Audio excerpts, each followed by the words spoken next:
नमस्कार। अकाउंटिंग की दुनिया में ना एक ऐसा टूल है जिसे लोग अक्सर बस एक बोरिंग सी चेकलिस्ट समझ लेते हैं। लेकिन सोचिए, अगर वो टूल एक जासूस हो, एक ऐसा डिटेक्टिव जिसका काम है फाइनेंशियल गड़बड़ियों का पर्दाफाश करना। जी हाँ, हम बात कर रहे हैं ट्रायल बैलेंस की। चलिए इसकी इस दिलचस्प दुनिया में एक डुबकी लगाते हैं। तो देखिए, अकाउंटिंग का एक गोल्डन रूल है, एकदम सिंपल। हर ट्रांजैक्शन के दो साइड होते हैं, एक डेबिट और एक क्रेडिट। और आदर्श रूप से इन्हें हमेशा बैलेंस में रहना चाहिए, एकदम बराबर। मतलब जितना डेबिट उतना ही क्रेडिट, परफेक्ट बैलेंस। लेकिन क्या हमेशा ऐसा होता है? क्या हो अगर ये परफेक्ट बैलेंस बिगड़ जाए? बस यहीं से शुरू होती है हमारी डिटेक्टिव स्टोरी। तो चलिए सबसे पहले इस सुनहरे नियम की बुनियाद को ही समझते हैं। सेक्शन 1, अकाउंटिंग का गोल्डन रूल। इस नियम को कहते हैं डबल एंट्री सिस्टम। अब इसका मतलब क्या है? बिल्कुल आसान भाषा में ये अकाउंटिंग का वो बुनियादी उसूल है जो कहता है कि हर डेबिट के लिए एक आमने सामने बराबर का क्रेडिट होना ही चाहिए। इसी सिस्टम को बनाया ही इसलिए गया है ताकि अकाउंट्स हमेशा बैलेंस में रहें। और ये बैलेंस का कॉन्सेप्ट कमाल का है। एक तरफ यानी डेबिट साइड पर है एसेट्स, एक्सपेंसेस और ड्रॉइंग्स, और दूसरी तरफ क्रेडिट साइड पर है लाइबिलिटीज, इक्विटी और रेवेन्यू। ये बिल्कुल एक तराजू के दो पल्लों जैसा है, हमेशा बराबर रहना चाहिए, एकदम बैलेंस्ड। तो सवाल ये है कि हम ये चेक कैसे करें कि इस गोल्डन रूल को ठीक से फॉलो किया भी गया है या नहीं? यहीं पर एंट्री होती है हमारे हीरो की, हमारे डिटेक्टिव की, यानी ट्रायल बैलेंस। शुरू करते हैं section 2, the financial health check. तो आखिर ये ट्रायल बैलेंस है क्या चीज? ये आसान शब्दों में एक लिस्ट है, एक ऐसी लिस्ट जो लेजर के सारे अकाउंट्स के फाइनल बैलेंस को एक साथ दिखाती है। इसका बस एक ही काम है, पहली नज़र में ये चेक करना कि सारे डेबिट्स का टोटल सारे क्रेडिट्स के टोटल के बराबर है या नहीं। इसे ही कहते हैं अरिथमेटिकल एक्यूरेसी की जांच। इसका फॉर्मेट भी बिल्कुल सीधा साधा होता है। दो मेन कॉलम, एक डेबिट बैलेंसेस के लिए और दूसरा क्रेडिट बैलेंसेस के लिए। समझिए, ये एक अकाउंटेंट का सबसे पहला और सबसे जरूरी हथियार है जांच के लिए। और इसको बनाना भी कोई रॉकेट साइंस नहीं है, बहुत सिंपल प्रोसेस है। स्टेप 1, लेजर के हर अकाउंट का बैलेंस निकालो। स्टेप 2, हर अकाउंट को उसके बैलेंस के साथ डेबिट या क्रेडिट कॉलम में लिख दो। फिर दोनों कॉलम्स का टोटल करो। और आखिरी स्टेप, चेक करो कि दोनों टोटल बराबर हैं या नहीं। अगर हैं तो ऑन द सरफेस सब ठीक लगता है। लेकिन असली कहानी तो तब शुरू होती है जब ये नंबर्स मैच नहीं करते हैं। Section 3, when the numbers don't match. और ये देखिए, सामने ही एक प्रॉब्लम है। डेबिट कॉलम का टोटल है 1,22,000, जबकि क्रेडिट कॉलम का टोटल 1,30,000।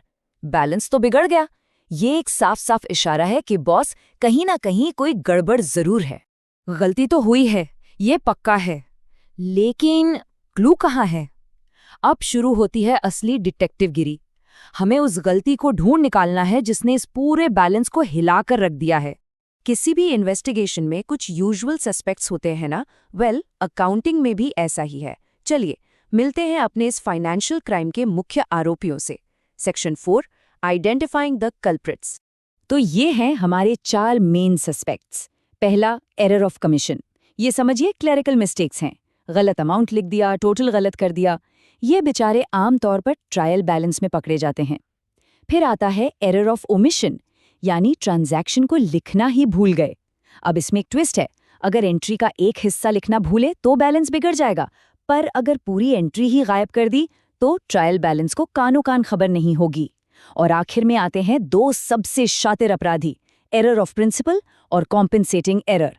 ये इतने स्मार्ट हैं कि गलती करने के बावजूद ट्रायल बैलेंस के बैलेंस को बिगड़ने नहीं देते। बिल्कुल परफेक्ट क्राइम। तो जब गलती पकड़ी जाए तो उसको सुधारना भी तो पड़ेगा। इसी प्रोसेस को कहते हैं रेक्टिफिकेशन। चलिए देखते हैं section 5, the art of rectification. चलिए एक केस स्टडी देखते हैं। Case file number 1, purchases book का टोटल गलती से 1,000 रुपये ज्यादा लगा दिया। ये एक वन साइडेड एरर है, मतलब इसका असर सीधा ट्रायल बैलेंस के टोटल पर पड़ेगा और बैलेंस बिगड़ जाएगा। अब ऐसी वन साइडेड गलतियों से निपटने के लिए अकाउंटेंट्स के पास एक स्पेशल टूल है जिससे कहते हैं सस्पेंस अकाउंट।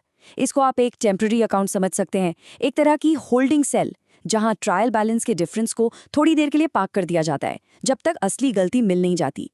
तो हमारे केस फाइल नंबर 1 को ठीक करने के लिए एंट्री क्या होगी? देखिए, परचेजेस अकाउंट में 1000 का डेबिट ज़्यादा चला गया था। उसे ठीक करने के लिए हम परचेजेस अकाउंट को 1000 से क्रेडिट कर देंगे। और इसका दूसरा इफेक्ट कहाँ जाएगा? हाँ, सस्पेंस अकाउंट में उसको हम डेबिट कर देंगे और बस बैलेंस आपस में मिल जाएगा। चलिए अब एक दूसरा केस देखते हैं।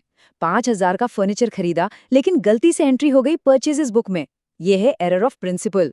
इसमें देखिए, डेबिट तो हुआ पर गलत अकाउंट में। इसलिए ट्रायल बैलेंस को तो लगेगा सब ठीक है, वो तो मैच हो जाएगा, लेकिन अकाउंटिंग के हिसाब से ये एक बड़ी गलती है। इसको सुधारने के लिए एक सिंपल सी जर्नल एंट्री लगेगी। सही अकाउंट यानी फर्नीचर अकाउंट, उसको डेबिट करेंगे और गलत अकाउंट यानी परचेजेस अकाउंट, उसमें से अमाउंट हटाने के लिए उसे क्रेडिट कर देंगे। सिंपल। यहाँ सस्पेंस अकाउंट की कोई जरूरत नहीं है, क्योंकि गलती ने दोनों साइड्स को प्रभावित किया। तो हमने गलतियों को ढूंढना और उन्हें सुधारना दोनों देख लिया। लेकिन इस डिटेक्टिव स्टोरी में एक आखिरी और शायद सबसे बड़ा ट्विस्ट अभी बाकी है। Section 6, the illusion of balance. और ये पॉइंट बहुत बहुत जरूरी है। एक कोट है जो इस पूरी बात का निचोड़ बता देता है। ट्रायल बैलेंस का मिल जाना अकाउंट्स की एक्यूरेसी का कंक्लूसिव प्रूफ नहीं है। मतलब साफ है, अगर ट्रायल बैलेंस मैच हो भी गया, इसका ये मतलब बिल्कुल नहीं है कि अकाउंट्स में कोई गलती है ही नहीं। सोच के देखिए, एक बैलेंस्ड ट्रायल बैलेंस भी अपने अंदर कितने जुर्म छिपा सकता है। जैसे एक पूरा ट्रांजैक्शन ही बुक से गायब हो, या फिर एंट्री सही अमाउंट से हो पर बिल्कुल गलत अकाउंट में। वो प्रिंसिपल वाली गलती, जैसे एसेट को एक्सपेंस मान लेना, या फिर ऐसी 2 गलतियां जो एक दूसरे को कैंसिल कर दें। ये सारी चीजें ट्रायल बैलेंस की पकड़ से आसानी से बच निकलती हैं। तो आखिर में सवाल यही रह जाता है, खाते बैलेंस्ड हैं, पर क्या वो सही भी हैं? ट्रायल बैलेंस, इसमें कोई शक नहीं है, एक शानदार डिटेक्टिव है, लेकिन उसकी भी अपनी सीमाएं हैं। वो सब कुछ नहीं देख सकता। असली एक्यूरेसी के लिए उस डिटेक्टिव के साथ साथ एक अकाउंटेंट की सावधानी और गहरी जांच हमेशा जरूरी है।